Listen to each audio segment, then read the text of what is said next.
snack. Me and you gonna have a little chat about books.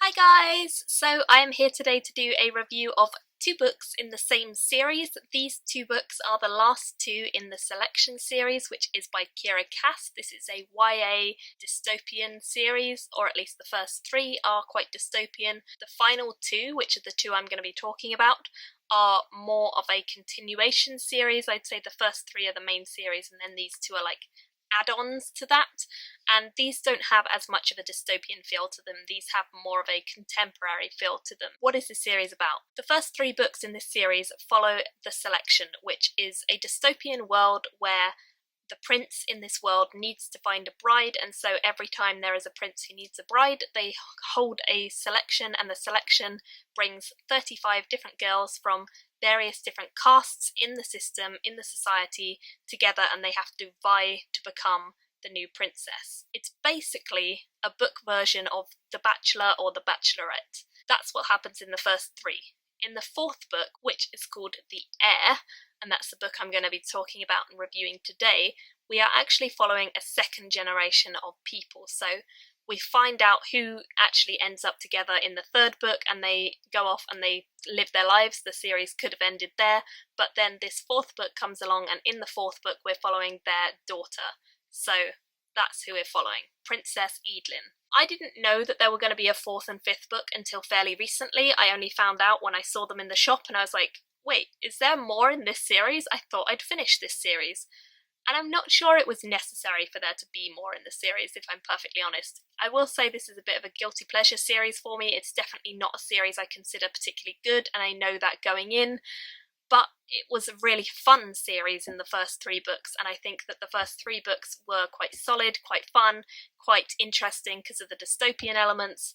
This book felt more like a contemporary romance drama, and it just didn't work as well for me, particularly because the main character, Princess Eadlyn, is so annoying. Like, so annoying. She's very spoiled, she's very self-absorbed, she doesn't have a real understanding of her society, and she doesn't have a real understanding of anyone outside of her station. She really truly believes that she does, and she comes across quite patronising because of it, and I just didn't like her as a character. So we're following her as she embarks upon her own selection to select her husband.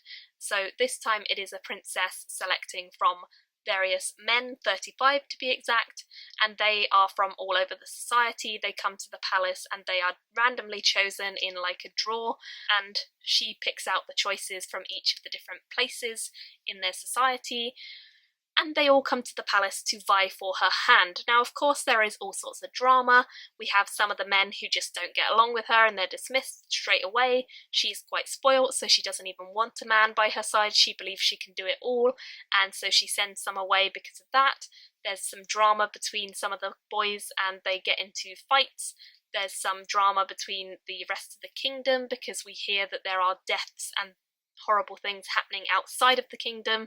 So basically this whole situation is a farce to cover up the fact that there's actual death and drama going on outside the kingdom.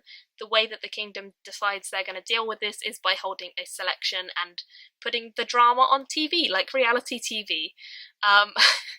It's kind of a crazy series, and it's kind of a series that I just go into every time thinking, gosh, this is gonna probably not be great, but it's fun. And I think these books are fun. They are addictive, they are fun, they are amusing, but they're also really annoying. And I would say these last two, more than any, are really annoying. Because of this main character, I just wanted to shake her at some points, because I was like, wake up. Stop being this self-absorbed, really annoying character and try and see how it is from some of these guys' point of view. I really felt sorry for some of these people who were dealing with this character. I was like, blimey, I would have slapped her by now or something. I would have punched her in the face because I just didn't like her as a character. With that said, I do think this series does have some merit in that it is entertaining, it's a quick read, and this book was definitely that. I read it in like a day. It's about 200, 300 pages, so it's not a long book. And I gave this one a 2.5. We then go on to the 5th and final book in the series, which is called The Crown, and this continues where book 4 left off.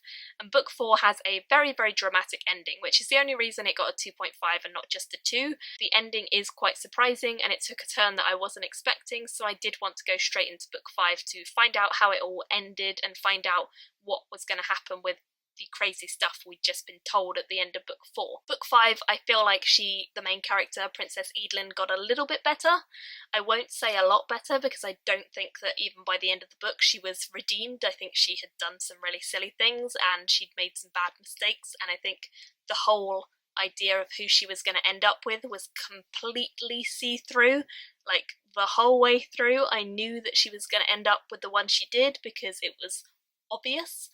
But with all that said, it was still amusing to read, and there were still some moments where I smiled or laughed or just felt really annoyed, so it did make me have emotions. I'm just not sure if I was completely the target audience for this series, and particularly not these last 2 books. I do feel as though they were add-on rather than good continuation, so make of that what you will. I, again, gave this one in the series a 2.5. It was okay.